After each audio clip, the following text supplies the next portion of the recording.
If you've ever hit go on a sales campaign and felt like you were making it up as you go along, you're not alone. There are many business owners, many marketing consultants, and many experts out there that do the same. We are putting things together and we're testing things out. But the difference is a lot of us have the secret elements, the secret sauce when it comes to sending campaigns and knowing what's going to work and what's not going to work. So today we're going to look at sales campaigns. We're going to look at what you can do, how they can be less stressful for you, and how you can run a good sales campaign for your business without getting stressed out. Because that thing that we're about to launch, that product, that campaign we're putting together, yes, it needs to be tested. Yes, it needs to be monitored, but it definitely shouldn't be a source of stress for us when we're putting our message out there.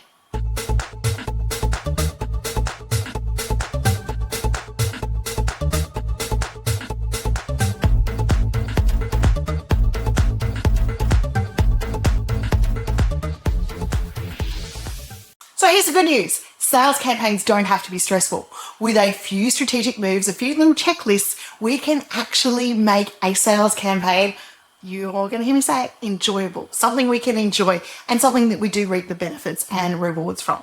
But first of all, let's start looking at why campaigns are actually so overwhelming. And lots of the time we actually overcomplicate it and make it a little bit hard on ourselves just in our own heads. So let's start with a big one. Why do campaigns feel so hard?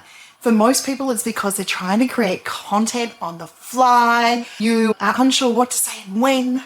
You don't have a clear runway and a rhythm. And that's, normal when this is the first thing that you're doing.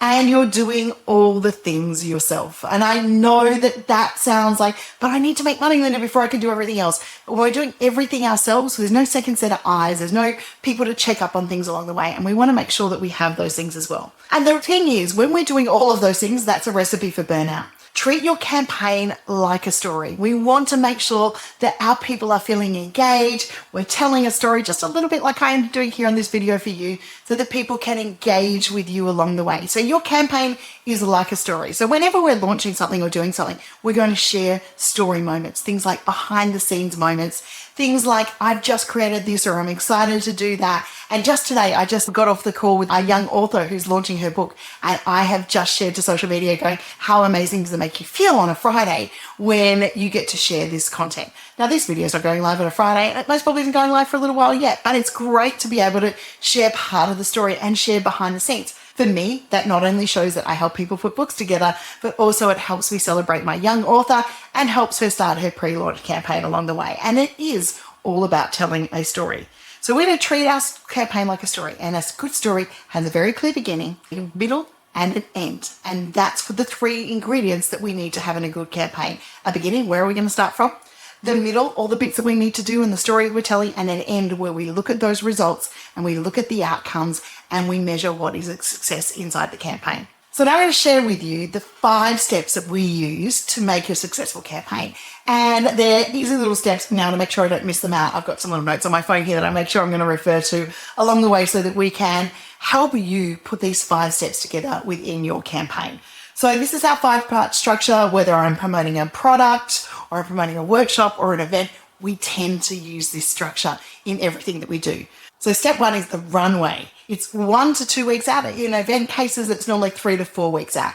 This is our warm-up phase. This is where we're going to create excitement. We're going to educate. We're going to tease people a little bit that there's something going on and they're going to want to know about it. We're going to build the anticipation. So you might start talking about something. You might subtly mention it. You're going to start building the anticipation. So we're approaching the runway and we're getting ready to go. We're going to get people thinking, this could be for me. This person knows what I'm feeling, knows what I'm doing, has the solution to what I need, so that when we launch the product and we go into step 2, the offer reveal, it is time to introduce the program and offer, and these people are already interested. They're like, tell me more, what's going on? So stage 2 is the offer reveal. This is where we pull the curtain back, we showcase the offer, which, lovely bunch of lavender here could be our offer, so we're going to reveal it and let people know that the offer is now available to be looked at.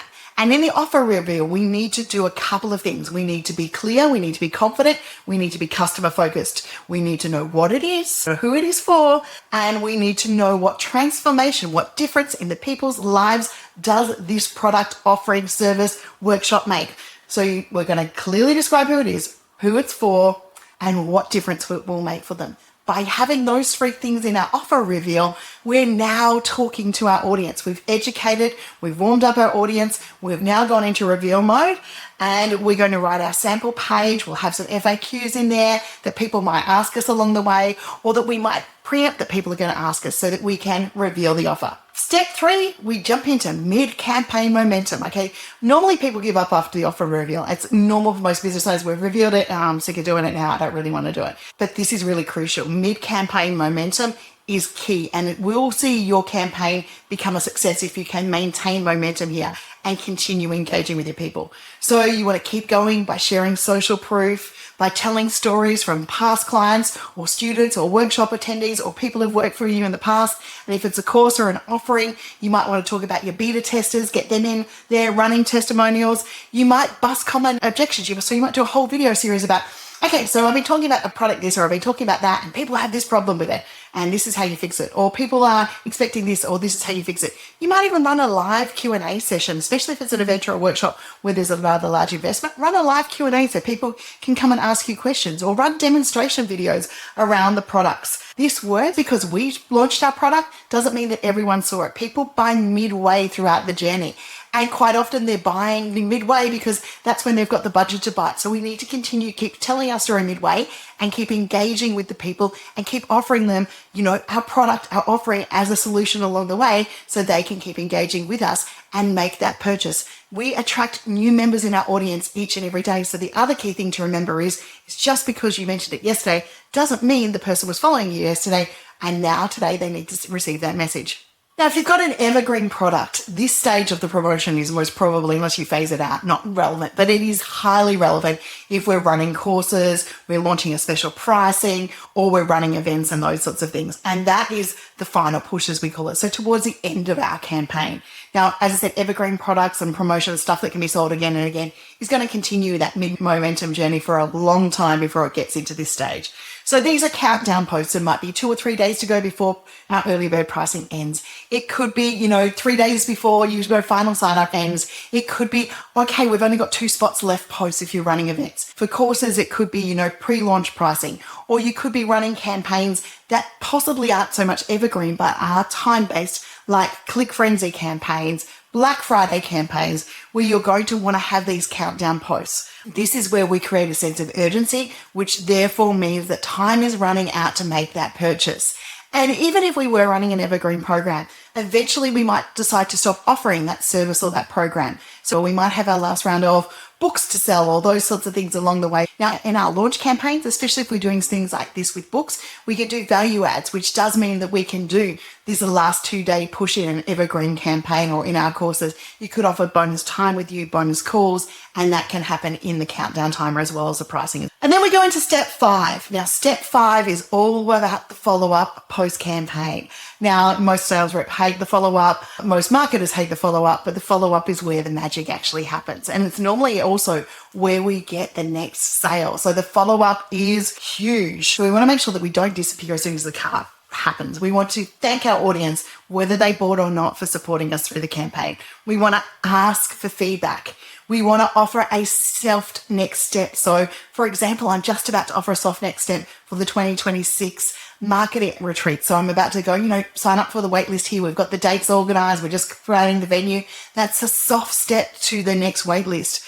Offer more tips. Make sure that you're sharing some nurture sequences and, follow up post campaign. It works because people who haven't bought now may buy next time. My timing may not have been right. So by continuing to thank our audience and, show the behind the scenes moment once the cart's ended, it really does help those people who were thinking about it going, yep, actually this is for me. I want to be in next time. It also means that they can stay part of the conversation and feel like they're part of the journey with you, engaging until you return with this offer again. So now we've explored that 5 steps formula. Now we need to look at keeping it simple. Lots of campaigns become complicated. They become stressful. They become overwhelming because we didn't give it the KISS approach. So we need to give our campaign a simple approach. So we want to plan early, simplify our strategy, use the assets that we've already got out there, include subtle mentions. We don't need 20 emails, 37 reels. We need a message that we believe in, a clear offer, and a consistent rhythm across 7 or 10 days when it comes to launch to make sure that we're really engaging people along the way.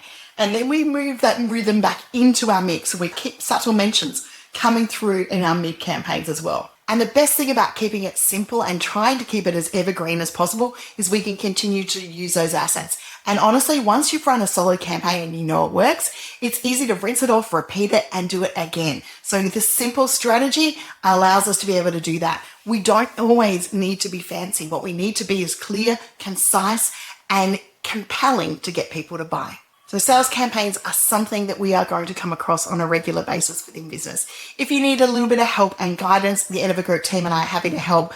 But really, it is something we get into in the nuts and bolts in the Ideas, Impact and Marketing Circle. We share with you templates, we share with you resources on how to create press releases, create campaigns, and create a clear, concise message so that people are ready to engage with you along the way.